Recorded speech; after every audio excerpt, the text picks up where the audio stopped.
Halo, selamat pagi, siang, malam semuanya. Kembali, terima kasih sudah meluangkan waktunya untuk mendengarkan diskusi dari kelompok kami. Di sini saya Mutiara, saya akan menjadi moderator pada diskusi kali ini. Untuk isu yang akan dibahas itu merupakan process based organization. Di sini saya akan berdiskusi bersama rekan-rekan saya, yaitu ada Ahmad Dafa, Victorius, Ezra, Adila, Evido, dan Syafira. Isu utamanya itu sangat amat sederhana, yaitu banyak perusahaan besar yang gemuk strukturnya akan tetapi lamban kerjanya. Nah, karena ini kita mengusung konsep organisasi berbasis proses untuk mengubah hal tersebut. Untuk memulainya, mungkin Dava bisa membantu menjelaskan apa sih perbedaan visual paling jelas antara organisasi tradisional dengan organisasi berbasis proses ini. Oke, Ra. Jadi perbedaan visualnya itu ada pada arah strukturnya. Kalau organisasi tradisional atau fungsional itu orientasinya itu vertikal. Jadi kita bayangkan seperti struktur piramida di mana perintahnya itu turun dari atas ke bawahannya. Dan fokus utamanya itu terdapat dari kayak siapa melapor ke siapa. Sementara proses based organization itu dia orientasinya itu horizontal, jadi kita bisa melihat alur kerja itu secara mendata dan mengikuti perjalanan sebuah produk dari bahan mentah sampai ke tangan dari pelanggan. Iya betul banget Ra, jadi kayak butuh adaptif untuk pergantian role dari bos jadi pelatih. Nah itu tuh menurut aku tantangan terbesarnya itu ada di culture atau budaya. Jadi untuk mengubah mindset karyawan dari yang terbiasa kerja sektoral, yang pemikirannya kayak ini tuh bukan tugas saya, jadi yang kolaboratif, yang ngerasa kalau itu ini semua tuh tanggung jawab kita semua.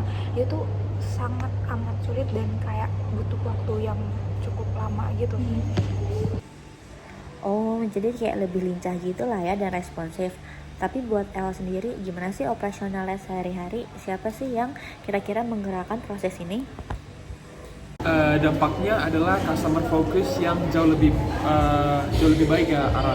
Jadi dalam sebuah organisasi proses, tujuan akhir dari setiap orang itu adalah kepuasan ataupun satisfy dari si pelanggan tadi, bukan atasan departemen. Karena semua orang yang ada dalam tim itu melihat gambaran besar sebuah proses. Jadi mereka itu lebih peduli apakah hasil kerja mereka itu memberi nilai value atau nilai tambah atau value buat pelanggan atau tidak. Saya setuju dengan Ezra, dan selain fokus pelanggan, dampaknya juga ke kecepatan atau agility. Nah, karena birokrasi antar departemen dipangkas, maka pengambilan keputusan jadi lebih cepat. Kalau ada komplain pelanggan, tim bisa langsung bertindak tanpa harus menunggu persetujuan berjenjang dari manajemen puncak. Oh, jadi pergeseran peran dari bos ke pelatih ini kayak membutuhkan banyak adaptasi ya. Kira-kira menurut kalian, apa aja sih proses adaptasi yang harus dilakukan? Oke, jadi disinilah peran cross functional team, satu tim lintas rugi. Jadi tim ini isi bukan orang yang skillnya sama semua, tapi dicampur. Ada orang teknis, ada orang bisnis, duduk bareng mengelola proses itu. Mereka biasanya diberikan kebebasan atau otonomi sebagai self management. Jadi mereka suka mengatur cara mereka sendiri dalam mencapai target. Yang penting targetnya tercapai dengan cara mereka sendiri. Lalu peran manajer ini juga berevolusi. Jadi manajer tidak hanya bertindak sebagai pengawas lagi, dia suka memerintah atau command of control, tapi juga menjadi process owner atau pelatih. Jadi tugas manajer ini menyediakan sumber daya, mendesain sistem yang lebih efisien dan membantu tim jika ada hambatan yang besar. Jadi peran manajer ini dari yang tadinya hanya mengawasi berubah menjadi support system yang membantu sumber daya di dalamnya. Oh, jadi proses adaptasi dari titel bos ke titel pelatih ini butuh waktu yang agak lama ya. Kira-kira menurut kalian apa aja sih tantangan buat proses adaptasi ini? Boleh tolong disebutin dong? Oke, jadi aku mau nambahin dari Dava. Jadi karena strukturnya itu horizontal, konsep itu tuh menghilangkan apa yang disebut functional silos. Jadi di struktur lama, departemen produksi, marketing, dan keuangan itu dipisah dengan tembok yang bisa dibilang tembok yang tebal. Terus mereka itu tuh jarang komunikasi. Nah, di proses base tembok itu tuh dihancurkan dan agar semua tim itu tuh tujuannya tuh biar semua tim bisa berkolaborasi tanpa adanya sekat gitu.